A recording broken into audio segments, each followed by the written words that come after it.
ஆண்டவரும் இரட்சகருமான இயேசு கிறிஸ்துவின் ஈடு இணையற்ற நாமத்தில் அன்றன்றுள்ளப்பம் வாசகர்களுக்கு எங்கள் அன்பின் வாழ்த்துக்கள்.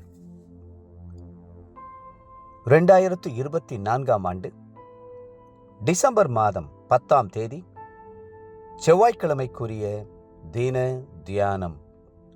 இன்றைய தலைப்பு, செட்டைகளை அடித்து எழும்புவார்கள். ஏசாயா 40:31 சொல்லுகிறது, கர்த்தருக்கு காத்திருக்கிறவர்களோ புது பலன் அடைந்து கழுகுகளைப் போல செட்டைகளை அடித்து எழும்புவார்கள்.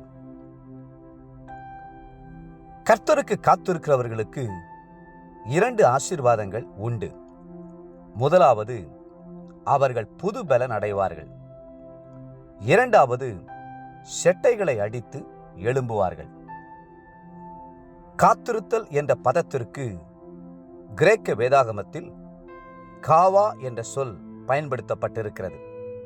காவா என்பதற்கு ஒன்றோடொன்று பிணைக்கப்பட்டிருத்தல் என்பது அர்த்தமாகும். சாதாரணமாக ஒரு மரத்தின் அருகே ஒரு முல்லை கொடியை நட்டோமானால் அது வளர்ந்து அதன் கொடிகள் மரத்தை இறுக பிடித்துவிடும். மரத்தோடு ஒன்றி பின்னி பிணைந்துவிடும்.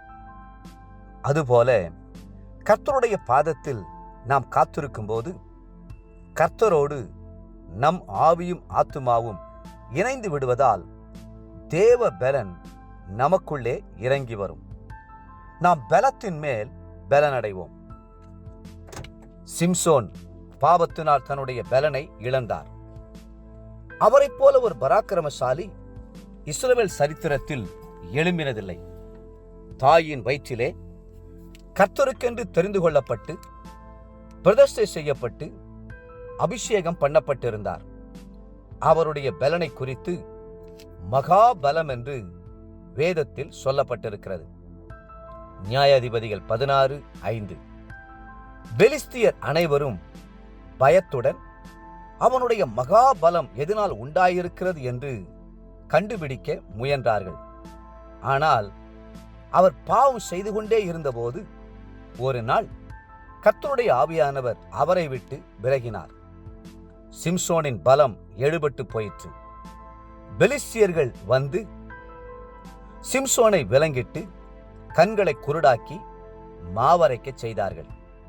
அந்த நாட்கள் சிம்சோனுக்கு கர்த்தருடைய பாதத்தில் காத்திருக்கும் கிருபையின் நாட்களாக அமைந்தன. கொஞ்சம் கொஞ்சமாக முடி வளர ஆரம்பித்தது. இதனால் அவர் இழந்த பலனை பெற்றுக்கொண்டு பெலிஸ்தியரை அழித்தார். சில வருடங்களுக்கு முன்பு இந்தியாவிலிருந்து வெளிதேசத்தில் வலமையாக ஊழியம் செய்து கொண்டிருந்த ஒரு ஊழியக்காரரை ஒரு பெண் தன் ஆசை இச்சை வலையில் வீழ்த்தினார். அவருடைய உள்ளமோ அவரது பாவத்து நிமித்தம் வாதித்து நிம்மதியை இழக்கச் செய்தது. கடைசியாக அவர் ஒரு சிறிய வீட்டில் தங்கி இரவும் பகலும் 40 நாட்கள் கர்த்தருடைய பாதத்தில் அமர்ந்திருந்து அழுதார். கர்த்தர் அவரது பாவங்களை மன்னித்து மீண்டும் வல்லமையாக பயன்படுத்தினார். ஒரு மரத்தில் கொஞ்சம் தூரம் ஏறி விழுந்தால் கொஞ்சமாக அடிபடும். ஆனால் உயரமான கிளைக்கு ஏறி விழுந்தால் காயங்கள் கொடியதாயிருக்கும். பல வேளைகளில் கை கால்கள் முறிந்துவிடக்கூடும். பரம வைத்தியரான இயேசு உங்களுடைய ஆத்துமாவை குணமாக்கும்படி அவருடைய பாதத்திலே காத்திருங்கள். கர்த்தர் நிச்சயமாய் இரக்கம் பாராட்டுவார். தேவ பிள்ளைகளே, கர்த்தருக்கு காத்திருக்கிறவர்கள் அவரோடு பின்னி பிணைந்திருப்பதனால் அவர்களுக்கு தம்முடைய பலத்தை கொடுக்கிறார். ஒரு நாளும் இளைப்படையார்கள். இன்றைய நினைவிற்கு 62ஆம் சங்கீதம் 5ஆம் வசனம்.